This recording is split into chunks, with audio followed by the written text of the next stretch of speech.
साल था 1973 का, जगह थी राजस्थान का श्री गंगानगर जिला। सुबह के 5 बज रहे हैं। जिले के सादुल शहर थाने में शिफ्ट चेंज हो रही है। तभी एक फोन की घंटी बजती है। सिपाही फोन उठाता है तो पता चलता है कि गुरुद्वारे में कल रात को 3 लोगों का कत्ल हो चुका है। जब पुलिस पहुंचती है तो देखती है गुरुद्वारे के सेवादार और उनके 2 बेटों का बेजान शरीर जमीन पर पड़ा हुआ था और फर्श पर तीनों का बिखरा हुआ खून भी सूख चुका था।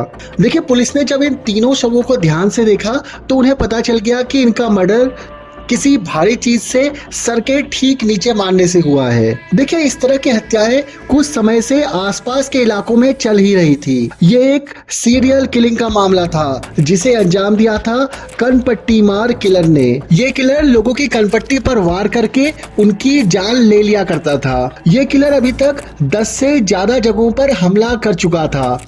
फिर भी पहचान के नाम पर पुलिस के पास इसकी फोटो या हुलिया तक नहीं था। अपने पूरे क्रिमिनल जीवन के दौरान इस किलर ने 70 लोगों की जान ली थी। चलिए जानते हैं कौन था ये कनपट्टी मार किलर। 70 का दशक था और देश में पाकिस्तान से जंग के बादल घिरने लगे थे और ये लगने लगा था कि जंग कभी भी शुरू हो सकती है। देखिए, इसी बीच पंजाब, हरियाणा और राजस्थान के इलाकों में एक खौफनाक चीज अपने पांव पसारने लगी थी। देखिए, बचपन में आपने मुंह नोचवा या चोटी कटवा की कहानियां बहुत सुनी होंगी। ये रात के अंधेरे में घात लगाकर हमला करने के लिए मशहूर थे। अधिकतर मामलों में घटनाएं चोरी की हुआ करती थी और लूटपाट या चोरी तक ही सीमित थी।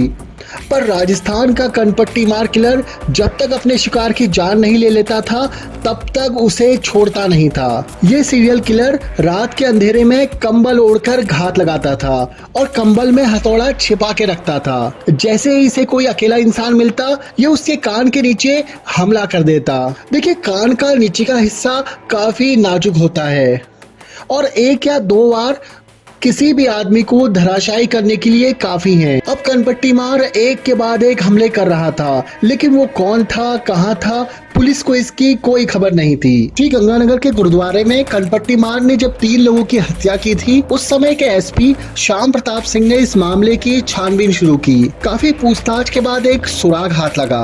पता चला कि हत्या के रोज एक शख्स रेलवे ट्रैक पर चलता हुआ नजर आया था, लेकिन वो कौन था इसका पता नहीं चल पाया। देखिए, जिस स्टेशन पर ये मिला था वहाँ के लोग एक दूसरे को अच्छे से जानते थे, इसलिए ये बात तो तय हो चुकी थी कि सुबह के समय देखा जाने वाला इंसान लोकल इंसान नहीं था। यहाँ के रेलवे स्टाफ ने बताया कि तड़के सादुल शहर से भटिंडा का टिकट जारी हुआ था।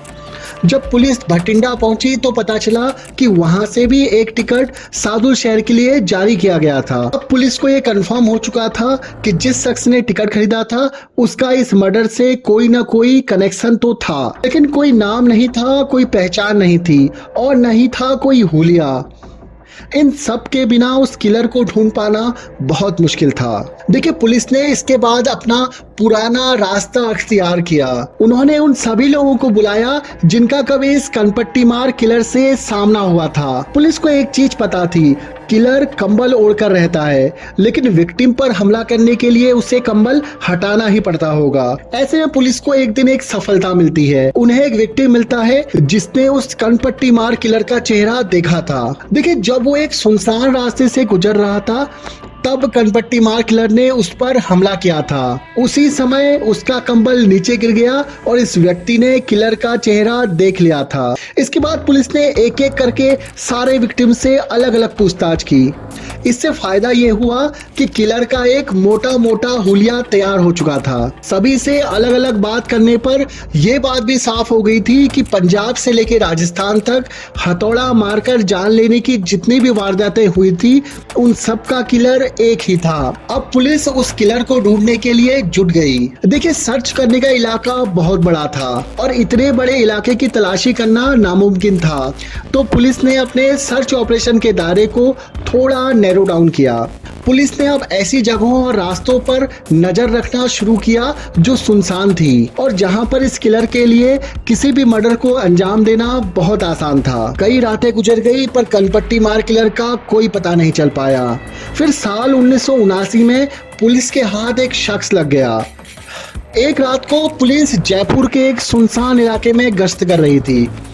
तभी पुलिस ने देखा कि सड़क पर एक साया चल रहा है, जो पुलिस को देखते ही सड़क के किनारे एक पेड़ के पीछे छुप जाता था। फिर उसने एक कंबल निकाला और खुद को उस कंबल से ढक लिया। पहले पुलिस को लगा कि ये उनकी टीम का कोई सिपाही होगा, पर पुलिस कंबल लेकर आई ही नहीं थी। पुलिस के कुछ देर इंतजार करने के बाद पेड़ के पीछे छिपा शख्स कंबल लपेटकर बाहर निकल गया और इस बार पुलिस ने उसे दबोच लिया। अब उससे थाने ले जाकर पूछताछ की गई। उसने अपना नाम शंकरिया बताया और इसके साथ ही जयपुर का अपना एड्रेस भी बताया। पुलिस बताए गए पते पर पहुंची तो उन्हें वहां शंकरिया के माँ बाप मिल गए, जिससे पुख्ता हो गया कि वो सच बोल रहा है। देखिए, इसके बाद पुलिस ने उससे थोड़ी और पूछताछ की।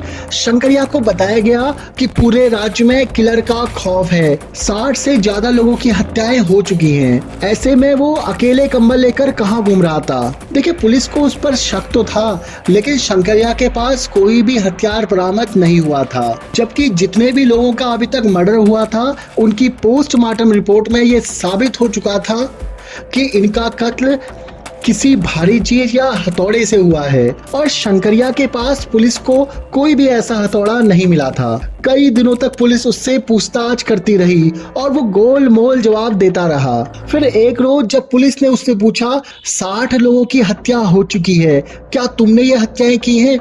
इस पर शंकरिया उखड़ गया और उसने जवाब दिया, साहब 60 नहीं 70 मार चुका हूँ। हाँ, मैं ही हूँ कनपट्टी मार किलर। पुलिस को अभी भी पक्का नहीं था कि एक 25 साल का दुबला पतला और देखने में ठीक ठाक सा लड़का ऐसा कर सकता है। फिर पुलिस ने उससे हथौड़े के बारे में पूछा। शंकरिया पुलिस को उसी जगह लेकर गया जहां वो छिपकर बैठा था और वहीं पर झाड़ी के पीछे से उसने अपना हथौड़ा निकाला और इसके साथ ही ये बात पक्की हो गई कि शंकरिया ही कनपट्टी मार किलर है। देखिए, इसके बाद पुलिस ने उसके माँ बाप से उसके रूटीन के बारे में पूछा तो उन्होंने बताया कि वो ज्यादातर घर पर ही रहता था, पर कभी कभी देर रात को बाहर निकल जाया करता था। उसके माँ बाप का कहना था कि वो अपने दोस्तों से मिलने के लिए बाहर जाता है, हालांकि उसके दोस्त कभी भी उसके घर पर नहीं आते थे। शंकरिया ने धीरे धीरे सब उगलना शुरू किया। ताज्जुब की बात है कि 70 में से 50 मर्डर की तो उसे तारीख तक याद थी। हालांकि अदालत में पुलिस 70 में से केवल 63 मर्डर केस ही साबित कर पाई थी। और जब शंकरिया से इन कत्लों को करने की वजह पूछी गई तो उसका कहना था, जब वो हथौड़े से लोगों को मारता है तो वो चीखते हैं, चिल्लाते हैं और इस सब में उसको बहुत मजा आता था। एक जगह वो ऐसा भी कहता है कि मरने वालों की चीख उसे संगीत की धुन जैसी लगती थी। देखिए, शंकरिया का अपराध rarest of the rare crime की श्रेणी में आता था, इसलिए उसका केस पहले राजस्थान हाई कोर्ट फिर सुप्रीम कोर्ट पहुंचा, लेकिन सभी जगहों से उसे सजाए मौत सुनाई गई। इसके बाद राष्ट्रपति के पास दया याचिका भेजी गई और वो भी रिजेक्ट हो गई और आखिरकार 16 मई 1979 की तारीख को शंकरिया को फांसी दे दी गई।